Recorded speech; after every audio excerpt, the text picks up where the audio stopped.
Hello and welcome to Take You to School with Dr. Tom Pritchard. I am your host, JP John Paz. Of course, joining me, the star of the show, the former WWE World Tag Team Champion, 8-time Smoke Mountain Wrestling Tag Team Champion, and one of the greatest trainers ever in the history of the business, the Doctor of Desire himself, Dr. Tom Pritchard. Dr. Tom, how you doing today, sir? John, I'm doing great today as always. Thank you very much for asking.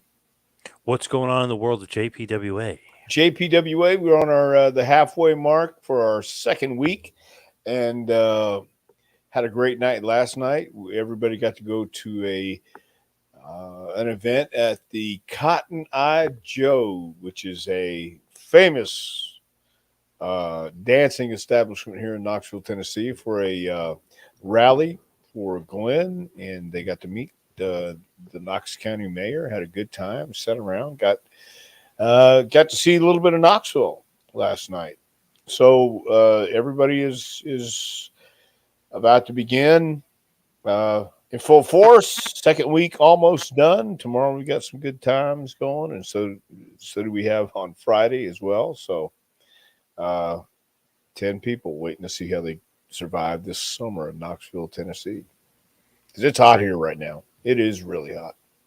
Cool to get to meet Glenn, the Yeah, big red machine, Kane. yeah, it was awesome. Sergeant Slaughter was there last night as well. So Oh, wow. yeah, it Cool. was very nice, and they did get a chance to see him. Glenn was very nice to everybody, and they liked it.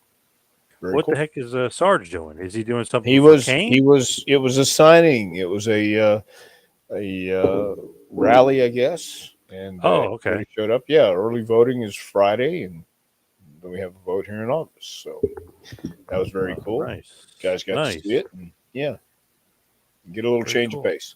Yep. Nice. Ibsen says Ibsen, hello. Hello, Ibsen. John Woodmass. Hello, Dr. Tom. Hope all is well. thank you, John. I'm doing great. What's up, everyone from Matty R? Matt, Yes, nice. So, as far as Vince McMahon is concerned, wanted to mention this to you just because it's obviously a big news, big scandal. So, $12 million to four women over a certain period of time that he paid out. Supposedly, Wall Street Journal, the two guys are saying it's not done yet. There might be some more, but this was the big bombshell that they wanted to drop. What do you think about this? Are you shocked at all that more came out? Because we were saying that Pandora's box is open, and here we go. no, I don't. I don't think anybody should be shocked. And David, I'm doing great. Thank you. Hell yeah. Well, let's hope so. Anyway, hey, look, uh, anything is possible, and people who have that kind of appetite in life have that kind of appetite in every aspect of life. I think it has to be bigger, has to be better than everybody else's. So it's not shocking necessarily. It's one of those things that I think everybody gets a chance to talk about because everybody has an opinion on it one way or another, and there's no middle ground on this. You either say, "Hey, it wasn't illegal. It may be immoral. It may not be right, but he did nothing wrong and nothing to kick him out of the company. That's for sure." Or you say, "No, he's a scumbag, and you need to get him out, and it's not a safe working environment for anybody." Um, I I believe that anybody who grows up in the real world understands there's good guys and there's bad guys in real life. There's some people who are wonderful people, and then there's some people who are wonderful people but do questionable things. Not doesn't make them bad people; it just makes them uh, like to do things. And I would find it hard pressed to find anybody who would be in that position and not be swayed or not be tempted. You know, power corrupts, and ultimate power corrupts whatever. Ultimately, whatever that saying is, but the more power you get, the more you want, I guess. And not shocking, not surprising. Uh, and I have found throughout my life that nobody is without something that they're saying, let's not, I don't rather not want to talk about that. So maybe I just know a bunch of cads. I don't know. But I'm sure there's some things that we could all be questioned on. And what do I think about $12 million and four women? I think that's a low number. That's what I think. So, be that as it may, what what is the crime here, or what are they looking for? I don't know. I mean, what do you have they stated what they're actually looking for, what the end goal is here, or is there an end goal, or are they just No, they're saying they're looking for sexual allegations and sexual misconduct and things like that, but I don't think you're necessarily finding that considering the girls took the money, signed the right? NDAs, and they didn't complain. It was just like a sexual. It seemed consensual. So I don't know how this even came to light. If it was a non-disclosure agreement, right, how did this come about? How did the Wall Street Journal get a hold of it? So somebody had to feed it to them, but they had to yep. find it, be looking for it, whatever it is, and somebody still had to give it to them, feed it to them. So I mean, I don't, I, I don't know. What I think about it, as Macho Man once said, if you're not living on the edge, then you're taking up too much room. And if you knew Randy Savage, that's exactly right. And a lot of people feel that way. I can see that way of thinking. I really can. But it takes a lot of energy and it takes a lot of doing to be on the edge that entire time because Randy was intense the entire time, and he was a great guy. I knew Randy on a couple different occasions outside the ring, and he's that guy. Who'd guess Vince got that many ring rats? Well, once again, are you talking is that low or high? I don't know. Right. Yeah. Think about how much you pay for WCW. They always float the number around there, somewhere around $4 million. This is 3 times that for these women. I mean, you get a big return on investment on that WCW stuff. This Well, paying off these women, I don't know. but once again, um, you know, this is such a politically correct world these days, and it's such a cancel culture. No matter what anybody says or does, there's always going to be a certain amount of people who look at it their way and their way only on both sides. So I remember as a kid and in high school, and the good-looking high school teachers, and you're thinking same thing. That's terrible. That's but people in power sometimes abuse power, and it's a fact of life that I think a lot of people don't want to look at today. People don't want to look at a lot of facts going on today, but that too, does it make it right? Does it make it wrong? It's once again, I think it's all in perspective. I just think that everybody shouldn't be so shocked if they are. In fact, everybody should just be saying, "Okay, what do we do next? Do we want what's the upside to getting rid of Vince if that's the goal?" Which obviously, absolute power corrupts. Absolutely, thank you, because I knew it was something like that. So, who wants to disrupt? Who wants to who wants to sink this ship? I don't know. Rumor is Nick Khan. That's like the big rumor that he's in the mix trying to all of a sudden he gets all this power, then Vince gets in trouble and Triple H is out of the way, and then Stephanie was out of the way, but now she's right back in into that CEO position. So you never know. Well, you never know. That's the thing. You really never know. In the corporate world, I can't even pretend to tell or say, hey, I know what it's like in the corporate world. I only know from my experience in the corporate world, and that wasn't. I don't even know. I don't even know anymore, John. I really don't, because it's if you take the money, sign the agreement, shut up and spend your dough. Okay, and they obviously did. This I think came out through somebody sending an email, I believe.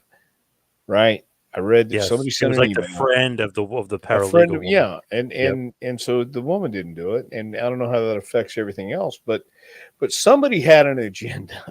Yeah. It's not like this just because this didn't happen yesterday. It didn't happen last month. It did it.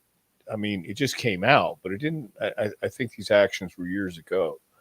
Yep. So if they were that Many heinous, years ago, yeah. yeah, if they were that heinous, and they are, if it happened, then they should have been brought out years ago. And the timing is odd, or just the timing, everything, just what nothing's. I don't believe anything's a coincidence, and I believe in calculated risk and calculated attacks and all that stuff. And this is calculated, obviously. So whatever happened, or whatever happened supposedly uh, happened, and I guess it just comes down to if you have enough faith in uh, Vince as a chairman to run the company the way he's been running it, which obviously has been not a bad deal at all. Uh, then you'll allow him back, and you'll find what you find, but still say this is the right guy for the job. I mean, was it Robert Kraft who got caught too? Yep. Okay, At so the right, whatever at the massage parlors. Yeah. Yep. right. So I mean, who's was it right? I don't know. I mean, I'm going to sound like Joe Biden again. I don't want to do that. So Stumbling and bumbling and no, I just start bubbling and everything else. I don't want to even go there. So hello, honoring Herb. I just want to say hi. her, Herb's a good man. honoring the Holocaust instead of saying the horror of the Holocaust, doing stuff Yes, like that. yes, Yeah. yeah. Because I really do believe that nobody's perfect, and this is far from perfect, and I don't want to minimize it at all. At the same time, um, everybody knew what they were getting into. It appears, because they were paid. Right. So that's the only question I think that should be raised: is was everybody in on it, and were you compensated? Okay, well, move on. My only thing is, if that comes out, should the woman get in trouble because they broke the NDA? Like, I don't know the legal ramifications, but it just seems like somebody would get in trouble for this coming out. That's really that's a great question. Um, well, Jeffrey did have an eating disorder. He ate people. Duh. Jeffrey Dahmer, yeah. Yeah, Jeff ate people. Yes, anyway. So I mean, she didn't disclose it, but she obviously disclosed it to her friend. So is that talking about it? And is that what's the deal? I mean, uh, well, I don't know if he was I an didn't know American. Jesus was an American, Yeah, Jesus, I don't think was. Yeah. but that's okay. You're right. I'll go with that. But either way, it's not a good sight to see right now. Years ago, this is from Patrick. How well did you know the female referee involved in the allegation? Did you remember? Did you ever know Rita I Charon? never met Rita. No, never did. So I can't really speak on her at all. But that's terrible. If does not matter. You're right. Vince can do well. Yeah, he could do whatever he wants. Yeah. A billionaire having an affair? No way. Right. That and that. But once again, I mean, that's power is an aphrodisiac. Money is an aphrodisiac, and I don't believe it was.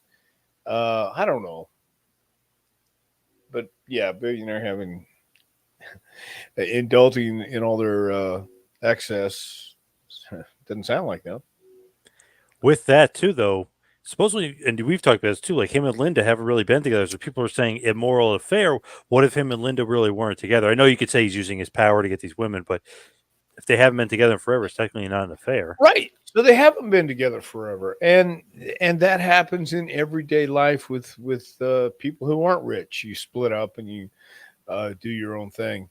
So we seem to forget that while they have power and they have money, it doesn't change the fact that they're still human beings who think like human beings sometimes. And it may sound hard to believe, but uh, they have the same emotions and same things gearing up in them as we do.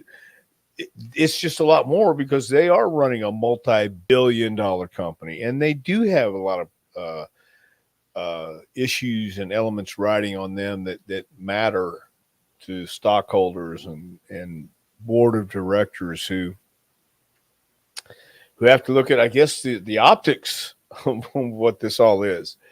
And I don't know how that's going to turn out or be twisted, played out, um, story told. Who knows?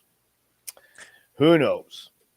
I want to talk about just because I put it up here and a lot of people are sending us questions. I wanted to talk because we talked Shawn Michaels last week, so naturally got to talk about Bret Hart this week. They had on A&E, I'm not sure if you saw it, they had the WWE Rivals, which is the new series. They're talking about feuds. I think this week coming up is Undertaker Kane, but last week was Bret versus Shawn, and they showed them recently together meeting up backstage after doing two separate interviews about each other, and they came and hugged and everything else, and Right. they buried the hatchet, but wanted to talk to you a little bit about the Hitman. Obviously, both of us, I would easily say, we're more Bret Hart guys than we are Shawn Michaels guys.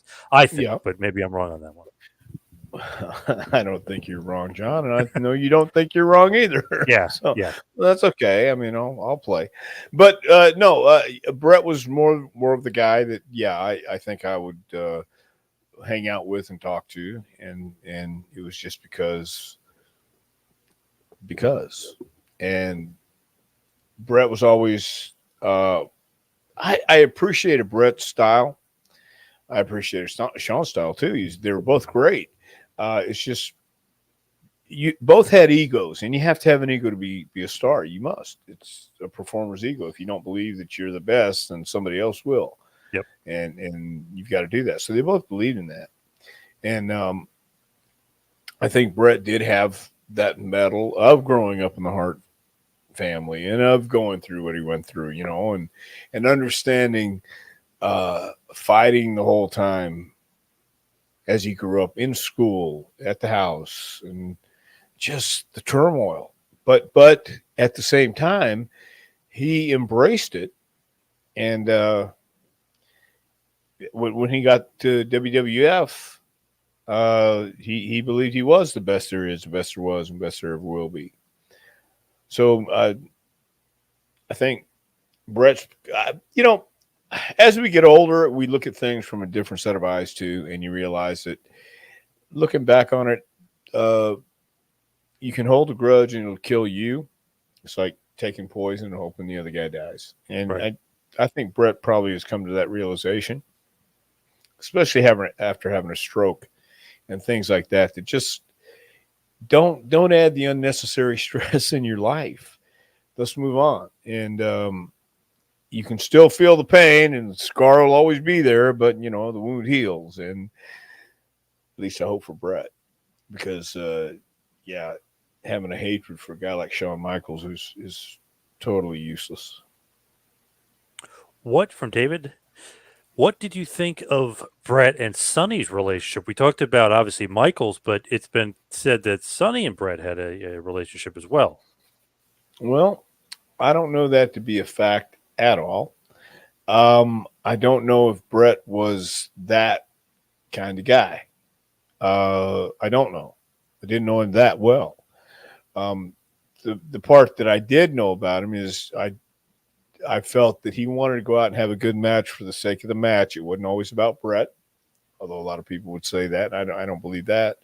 I believe Brett wanted to go out and make the match, and he wanted to have the best match on the card. That was his deal, and that was his what he took pride in doing. Sonny, I think Brett also had some honor about him. I believe he respected Chris. I believe he looked at Chris as probably a younger brother or a little brother on the crew, and also saw that. But I don't know this for sure, and I don't know what Sonny and Brett have done. I've been accused of being with Sonny, and I can tell you right now, not in a million years. Yeah, not even. So I think Brett and Sonny might have had a friendship and a relationship, but that could have been it. I really wouldn't even speculate if they did. She has come out and said that they never did anything. Yeah, So, I I believe mean, it. she would totally just like the Michael story where she's basically telling everybody, "Oh, he's the best lover ever," and all we had sex everywhere in the bag and all this other stuff. She would say it about Brett too, and she said they didn't. So, I got to Yeah. take her at her word there. Well, yeah, yeah. So, but then again, that's like you're taking her word, Yeah, and yeah. we don't know. So, but I really don't know that Brett was even into her, man. I mean, except being a nice guy. Ibsen, did you ever visit the dungeon, the Mm. infamous Hart dungeon at the Hart House? Well, first answer is no, I never did. Never had the opportunity. And the second comment would be, I don't believe I'd be the one giving pointers at the dungeon. That would be a Stu Hart or Davy Boy or Brett or some of those guys because that dungeon, I've seen the videos of it, and it didn't look like a fun place to be. That's where you're going down to really do the work and get stretched to feel what it's like and stay there for a good 3.5, 4 hours. And that's not a lot of fun. Is it a good thing to get invited to the dungeon, or is it a bad thing? Because I feel like I, it's always turns out when the guy gets stretched. You know, but at the same time, to even be invited, I think is a good thing because at least they're saying, yeah, come on down. We don't mind. And right? then when they get you down there, they say, okay, at least you screamed. And Danny Davis, not the referee, but Nightmare Danny Davis, who now Your lives buddy. in Yep. my buddy. Of course, he's my buddy. He told me that Stu went to stretch him one time and he came up and punched Stu in the nose, and Stu just sold with, I like that. You're a salty little bastard. So, so he got respect. Yeah. Yeah. So you had to show him that you were ready to go if need be. He appreciated that. Did you know Stu well at all, or no? I met Stu at Paul Bosch's retirement in Houston, but that was through the years when he would come to the back. I would say hello, but that was it. Didn't really know him that well. Speaking of Paul Bosch, just to get this question out there, we know Bruce and Paul Bosch had a bad relationship, or their relationship and ended a bad note. But did Doctor Tom? Did you still talk to him after Houston Wrestling ended? Uh, it was everything was on the rocks by then, and I was in Alabama, and I was working every night, and Paul was still like a father figure to me in that sense. I still had this reverence and this respect. But at that time, I was in Alabama, Tennessee, in that region, that area. So we didn't really talk a whole lot. But I think it ended on a bad note in a way that there was no other way it could end. The business had changed, the relationships had changed, and everybody did what they felt they had to do. And each side, I think, felt they were in the right. And Paul came from the old school and felt that he had been royally screwed. And to an extent, the other guys felt they were royally screwed, and both were right. There was no coming out of this nicely in Houston, and it's a shame because it was such a great wrestling town, and Paul was such a great name for uh, that time period and all the way leading up to it. So it was just a bad way to end on everybody's sake, but they tried to salvage it, and it was again miscommunication, I think. And I didn't end it badly with Paul. I just was on the road, and it wasn't like I was calling on a regular basis, so I didn't get to talk to him on a regular basis. Back to some Bret Hart stuff. Ibsen says Bret himself for years said wrestling needs more realism, needs to be more believable. What do you think? Is he right on that? I do think he's right on that. I also believe I watched. Man, we got home from the deal last night, and I watched some NXT. Not a bad show, but it doesn't have the grit. It doesn't have the grime. It doesn't have it's very shiny and very sterile and very nice and and that's great and that's what you need today. But along with that environment, you need some uh, unpredictability and some uncertainty. And I don't know if you can do it in that pristine environment. I don't. Back in the day, when you would do something, it would be like, oh my God, they're going off to the side. That's not right. That doesn't make sense. And the side looks kind of gritty and grimy and different than the pretty set. But even the side, even the backstage looks beautiful and pristine and all this other stuff. There are no realistic, authentic people out there today. The most realistic and authentic person to me these days is Brock Lesnar.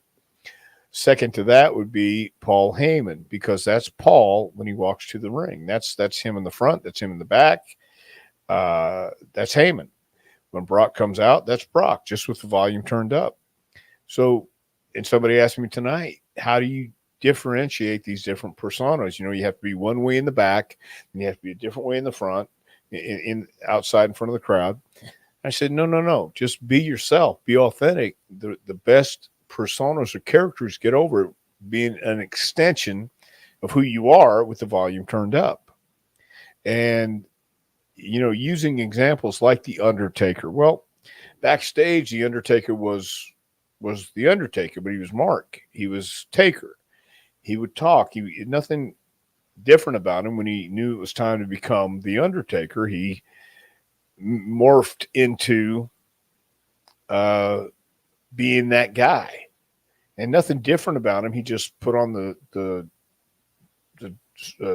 what's it called, duster, and the hat, and let the music play, the gong, and come out to that incredible entrance, just being him. He created The Undertaker with that perception when he felt it every time he went out to the stage and into the ring. But it was an evolution. It was one of those things that didn't just happen overnight. It took him however long it took him, but he was that guy even coming back.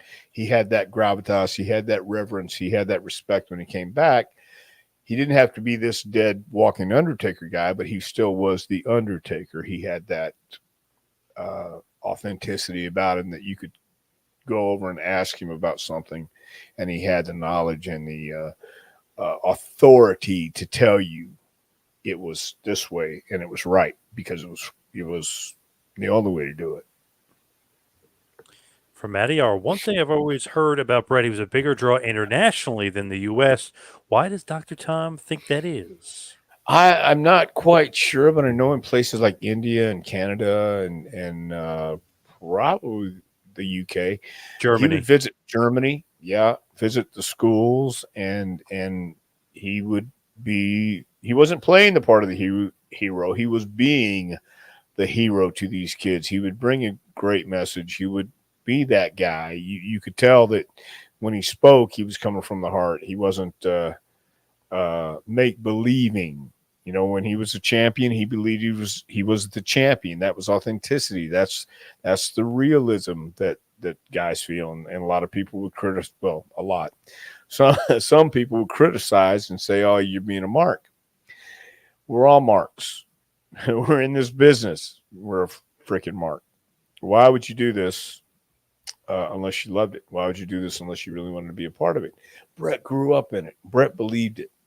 And that's what made Bret stand out. Hell, that's what made Shawn stand out, because Shawn believed it too. And he wanted to be Ric Flair. And Hunter wanted to be Ric Flair. And all these guys, so, you know, they want to talk about all the marks. Well, we're all marks. We all wanted to do something because of somebody. And internationally, Bret was embraced because I guess they could feel it. And he just, he took that on. And he took it seriously. And again, people would laugh and go, scoff. Well, okay, but you don't hear about them. We're talking about Bret and not them necessarily. So I think that's why, because Bret really took his role to heart seriously when he met you and met people in different countries. He wanted to make sure that you had a great experience with him, especially if you were a kid. I think that was part of the deal with the Bret Hart sunshades. when he'd come out and put them on somebody. He knew how that made a person feel, and that's a valuable commodity, and that's what you need. And I think that when he says there's a lack of realism in the business today, I think that's a huge part of what he's talking about. For all the issues the Hearts have had, at least they were never on the level of Von Erichs. That is very, very true. Yeah, that is true. And but once again, it wasn't just the Von Erichs, it wasn't just the Hearts, it was the culture back then of the business. It was these guys had dads, famous dads who were rocks in the business. I mean, who were the pillars of the business. And you also had the Welches and the Fullers, in the South, and they were all intertwined and all together. And if you talk to any of the families, they'll tell you it wasn't an easy upbringing. And in Texas, the Von Erichs were like rock stars, and they couldn't hide. They couldn't go anywhere and not be seen, not be noticed, not be recognized. So same thing with the Hart family. So it's crazy, really crazy. Hello, Philip. Philip Wood, a good friend of the show. Hello. Good question here from Jesse. How come Bret wasn't fined? There's a missing E in there for blading at WrestleMania 8 like Ric Flair was. I think I know the answer. I don't know if you know the answer, but I I think I know don't it. know. I really don't know the answer. He lied. He He lied. said Said he it did. wasn't about. He Didn't said he didn't blade. Yeah. blade, and they couldn't tell. Pat Right. Patterson wasn't there. Obviously, WrestleMania 8, remember he was in trouble. So I guess J.J. Dillon was like, I couldn't tell. Vince is like, I couldn't tell. It looked like Piper really punched him in the face. Like, it got him good. So he said, he goes, Piper split me open. So obviously, Flair, it was obvious. It was on his finger, and, Yeah. he's Yeah. doing it. Yeah. Yeah. I And mean, that's the way it Bret, works. if you watched the match back, even at WrestleMania 13 with like Austin bleeding, you can't tell when Bret does it. He did it in your house in December of '95 against Bulldog. He hit his head like on the ramp or whatever on the steps. Couldn't tell he bladed then either, but he did. It's like pretty Well, magic that he does some good well, stuff there, that's what right? I'm saying. You couldn't tell, but then you said he did, so you couldn't tell, so you really don't know. Only because years later he admitted it in Damn interviews. it. Okay. Yeah. Yeah. So there you go. Yep. Yeah, man. So he But basically was kind of like gloating, like, "Oh, I tricked Vince, I tricked Pat, I tricked JJ." well, I mean, they deserved it because they got him in the end. So Yeah. Yep. they did. Were you a fan of the Hearts versus the Bulldogs tag Yes, matches? yes, and that was cool because they'd all worked together before, and go out and have those matches. So yeah, whenever I see a match like that, and in between guys who know how to work and tell a story. In fact, in my opinion, know how to work and tell a story. I still enjoy watching those matches. Um, so Bret was a big star, but do you think Bret thought he was a bigger star than he actually was? no, I really don't, because I think, again, if you go back and look at any big star, any world champion or any feature performer, like a Buddy Rogers or a Luthez, Flair, you can say Bret um, wasn't a big star, but once he won the title from Flair, was it Nova Scotia the first time? Yep. Okay. Once he became the WW, I guess, F champion at that time. Well, now he's on a different path. He's on a different level, and he didn't. He never fell off there. He might have got pushed to the side a little bit and back burner once or twice, but then he came back and was featured all the way up until the time of Montreal. You have to believe you're a big star, and that's the confidence in Bret. No, I think Bret was a big star, and I think Bret knew he was a big star, and he was representing a lot of people, and he knew that people looked up to him and thought of him as a national hero, regardless of what anybody else sees or says. Bret has to believe in Bret, and he went out and Alpha was Every right though. It's Saskatoon. He's right. Yep. Saskatoon. Yeah. Yeah. Okay. Canada, obviously, but yes. Yeah. But so I think no, he certainly had to have a level higher than anybody else to believe he can go out and be the world champion deservedly, and he fought for it. So no, I think he was right on target doing that. Why do you think most of the other Hart brothers didn't get in the WWF? Smith, Roth, Bruce, Keith, etc. Well, I don't know, but my opinion could be that maybe there was really no place for him. You already had Bret, you had Jim Neidhart, Davy Boy, and Dynamite. So there's your Calgary crew. To bring in Smith, Ross, Keith, whoever else, I don't know all the particulars. I know They weren't Smith, as good as not Brett as and good, Owen, and not even and close I think maybe the out of the ring attitude could have a on, lot to do with on it too. Bruce. Yeah, Bruce Yeah. Hart. Yeah, not Bruce So, Pritchard. Bruce Hart. Yeah, definitely. well, why would you indeed have to clarify that? From Craig, here's a funny question: did Brett have any heat for having a less than attractive wife? I thought in her prime she wasn't bad. What is Am I that? wrong? Yeah, what is that supposed to mean? No, I don't think everybody's looking to say, "Hey, man, hey, Brett, what'd you find her?" Yeah, No, that wasn't. No. it's not like Michael's wife, who was one of the Nitro girls. You know what I mean? It's like, yeah. Well, okay, I guess. Um, from Jesse, Ric Flair had an ear infection when he lost to Brett. Is that a fact? Is that why he lost? Maybe. Yeah, and Buddy Rogers got off the table, got out of bed, out of a hospital, go lose to Bruno too. Yeah. Yeah, right. Look, we have a Bruce Hart fan from Sandra. Bruce I Hart like rules. Bruce. I Me like too. I've Bruce. interviewed Bruce before. I like him a lot. Yeah, he's just not as good as Yeah, Brett or Owen. I mean, it's no, just I facts. agree. But have you ever talked to Smith?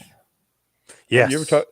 Okay, Yes. I was at WrestleMania, and I don't remember which one, but I found myself at a table with Smith, and we were talking, and then somebody texted me on my phone and said, "Hey, you need to get away now. He'll keep you there for the next 4 hours," and I had to excuse myself. Yeah, I actually so had to edit down the interview. It was almost 3 hours with Smith. yeah, yeah. So there you go. That's why they didn't want to spend 3 hours talking to him. If Brett stayed in WWF, what would his legacy have been? Would he have wrestled Angle, HBK, etc.? Yeah, who knows? But it wound up the way it was supposed to anyway. He's in the Hall of Fame. People around the world still respect him. You know, he's still doing appearances, I think. And his who knows? But it would have been an uphill battle either way because Sean was being pushed, and that was the mindset back then that this was going to be the guy.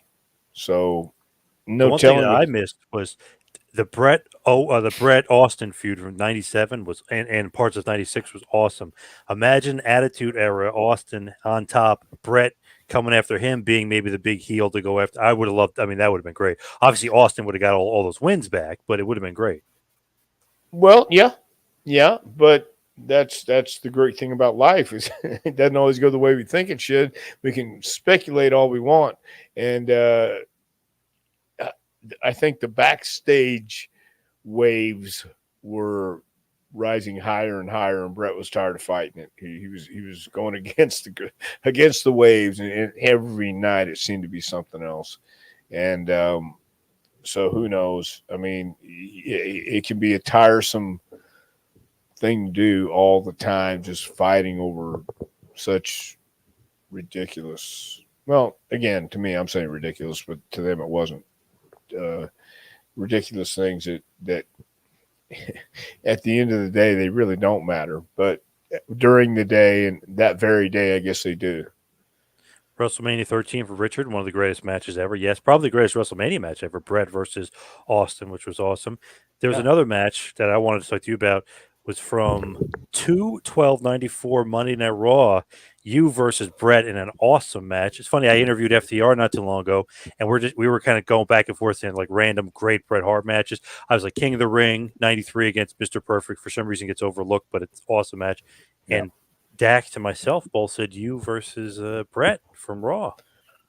Yeah, I thought that. Thank you. That was a very good match. I thought it was really cool. So it was the first and only time I'd ever worked with Bret, and so yeah, we talked a little bit, but I remember saying, "Hey, anything you want to do?" And he looked at me and he laughed. Like, "Hey, anything you want to do out there?" And he looked at me and started laughing. I said, "Okay," and we just went out there and called the match. We did the finish, and that was it. So that was a cool thing there. And when you lock up with somebody, you can tell. And Brett was one of those guys that I've locked up with a million times. You know what I mean? He's Yep. that worker that you just feel smooth with, and you have that. Where anything you want to grab, and vice versa. You didn't have to fight. You didn't have to actually fight for it. He was working with you, so that was awesome, man. Yeah, Brett was very good. Love that match. From Yeah. Ibsen, Owen Hart, Hart, five things each had over each other, meaning that what did Bret have that Owen didn't have? What did Owen have that Bret had? Well, once again, I think both the guys had great wrestling knowledge. They knew what to do, and they knew enough working amateur holds, if that makes sense. Doing not amateur holds, but just real cool looking holds that would hurt if you applied pressure, but you could also work with them too. I think Brett had a little more. Hell, Owen had charisma too. I don't know if there was five things they each had over each other. I really don't. I mean, I'd have to think about that because Owen was awesome. He had a great personality. Brett had a great personality, just a little longer. It took you longer to know. And he wasn't real. It took a while to get to know him, I guess. So I don't know if there's five things I can really think of offhand that one had over the other. Not as friendly. Jeff got a good question here. Jeff Variety Channel. Your thoughts on why Hogan versus Bret never happened? Well, I don't know, but I've read that Hogan didn't believe Brett was either big enough, good enough, whatever it may be, and he didn't want to go for it. And Brett damn sure wasn't going to put Hogan over, and Hogan wasn't damn sure wasn't going to put Brett over. So, and those are the only things I've read. So my thoughts are because Hogan didn't feel Brett deserved it, and Brett damn sure wasn't going to lay down for Hogan because he knew he felt that way. So that's So my I talked to Kevin Sullivan about it, and I said, "Why didn't it happen in WCW? I mean, Brett's on the top of the world after the Montreal Screwjob. He's technically still a WWF champion." He said, "Creative control, brother." He said Hogan did not want it. yes, Hogan pulled Sullivan aside and said, "Listen, I know you think this guy is God, and think this guy's great because he was saying how Kevin was saying how great Brett is, such a great worker, he's such good in the ring. You'll have a great match with him." Hogan goes, "Listen, I used to, and I'm gonna have to look this up as if it actually happened." Hogan said on house shows he would do handicap matches against the Hart Foundation. He goes, he's too small, and he was basically saying he was too yeah, small for him, and that he would beat the Hart Foundation 2-on-1. I don't know right. if he's just saying that because when he was teaming up with Savage, they beat up the Hart Foundation and Honky Tonk and stuff, but I don't even know if that's even relevant because Brett's not a small guy, but maybe compared to Hogan, I guess. Right. And I don't know that to be true either, obviously, but even if it's not, and well, no, wait, especially if it's not, just that's that's the manipulation backstage, and Yeah. that's for as simple as that. And as I don't know if that's mundane or I don't know if that's But it's funny, Macho Man and Bret are about the same size, I would say. He worked with yeah. Macho Man 100, 200, 300 times. You know what I mean? So weird. Well, but right, but Randy was a different intensity, I guess, to Hogan, and they were a little more closer. Hmm. And Brett maybe took himself, in Hogan's eyes, more serious, and Randy took himself serious. But Randy was also an intense maniac, and I mean that in all true due respect. But um, I don't know. I really don't know. I could see Hogan say no, too small. I Yep. beat them both. I'm not Yeah. going to let him. Yeah. Yeah. Phil has a good question for you. Bret was one of the first to wear his hair wet. What was the greasy stuff in the hair? Vince used to call it the greasy kid stuff What was the greasy kid stuff? in Bret's hair. Well, I think it was just wet. I think that's what Brett or Vince was probably referring to. Um, so I mean, some guys would just I I I think it might have started in the hot buildings, and maybe putting your head on in the shower before you go out, and I could see that because we did we've all done it. But then it got to be where they thought it was cool, and then you go out that way, or Brett just wet his hair, and of course, the longer you work, the more it dry out. But I don't believe he had any greasy kid stuff. I think it was just water. From David, what really caused Brett's stroke? I know he fell off the bike and landed Man, on his head. I think a lot of stress. I think a lot of anger. I think a lot of emotional uh, things were taking place. It kind of triggered his body to shut down. I can't imagine going through as much as he went through, and it not taking a toll. I don't. Just my opinion. Andrew said it was his hair conditioner that he left in there for Brett. Interesting. If that's actually true, I have no idea. Well, how in the hell would you know, Andrew?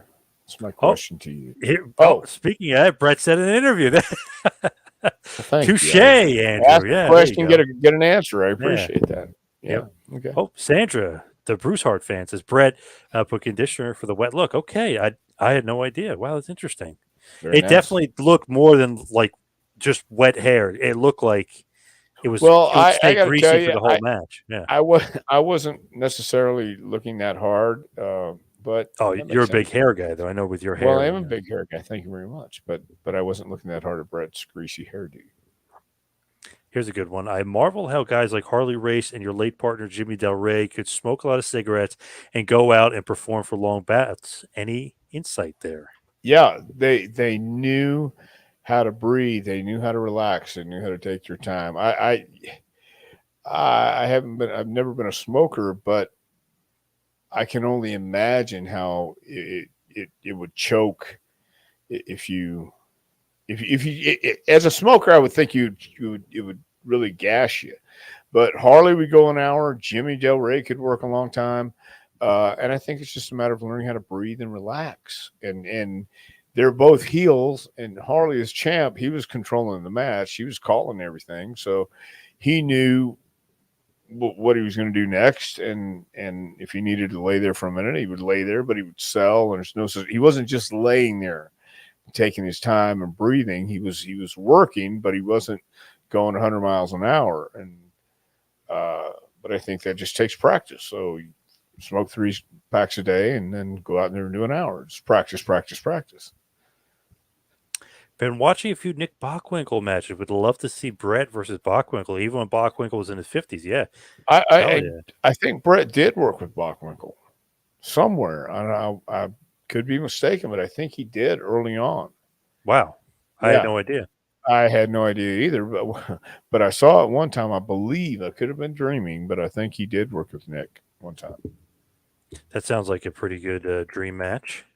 Yeah, yeah. Bachwinkle was. I worked with Bachwinkle once too, but it was only on TV. Ricky Morton worked with Bachwinkle in Houston, and had a hell of a match.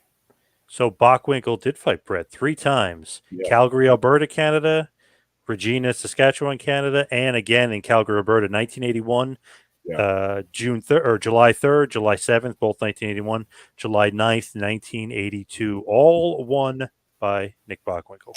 right, Interesting. I did not know that those two. Look at you knowing your stuff there. And that was AWA Championship, but that was in Stampede Wrestling. right, right. So yeah, that's what that was what it was, I think. And So for was it Whoop or Womp Biscuits, 81 and 82 in Stampede for the AWA Championship. Yeah, that yeah, sounds awesome. yeah. Young Brett, of course, there. Yes. Clarify that. So, yeah. So speaking of smokers, how is Bruce's recovery coming along? How is Bruce Pritchard doing? I last I heard is he's doing better, and it's making progress. So there you go, slowly but surely. Big old Bruce getting a few questions in. Um, per usual here. He usually gets a few that we were interested in. But let's just go to some random matches here, just because. I mean, not random questions here, just because we have a bunch that came in. Tom, when did the ring rats end? That's a good question. It ended. Oh, I don't know. No, with cancel I, culture, I think it ended. cancel Yeah, culture. I think yeah. is when it ended. Yeah, probably it was when everybody stopped running in the same towns and the territories kind of went away. But you know, I, once again, I think wherever people roam, there will always find a pasture to lay down in and graze. I have no idea what that means, but it sounded great at the time. Sounded good. Yeah, Who's Flair absolutely. wrestling from Bob in his last match? Who is Flair going to wrestle? Have they announced it? No, but they keep saying that there's all these problems with Jay Lethal, which makes me seem like it's a work to get the Lethal in the match. Like Lethal didn't show up to an interview. Lethal badmouths Flair on Twitter. Flair badmouths him. Just seems like I don't know. Maybe they're headed towards. He's been training with them, so Wait, stop. So the main event would be Ric Flair versus Jay Lethal.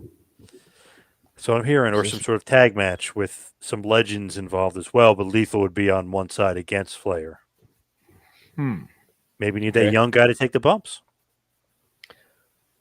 Right. Okay. Well, I don't know who Flair's going to wrestle, but it's coming up pretty soon, isn't it? Like Yeah. 2 weeks, 3 weeks, Yep. 3 Yep. weeks. Yeah. So I think you would want. Or well, hell, have they sold out the building? Almost. Yeah. Almost. Okay.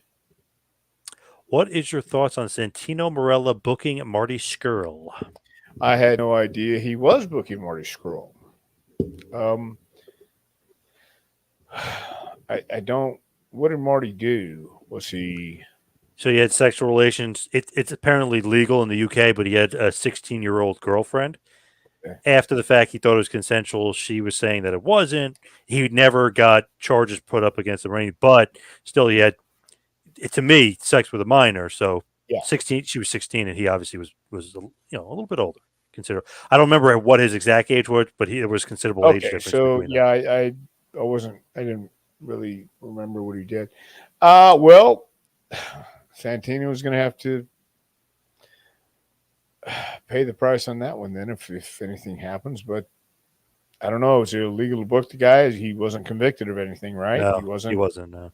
Okay. So if he can help him draw a house, great. If he hurts him drawing a house, then not so great. And That's the the thin line there. He might actually hurt rather than help. yeah. So it'll be up to Santino to make that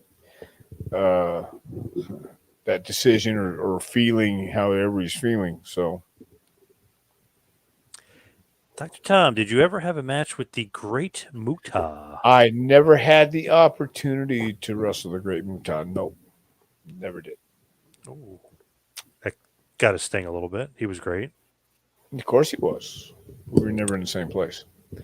Did you ever think Tom Zink, the Z-Man, would have been more successful than he was? Well, I thought Tom did turn heel at one time, didn't he? Or am I wrong there? I don't know. Tom Zink was I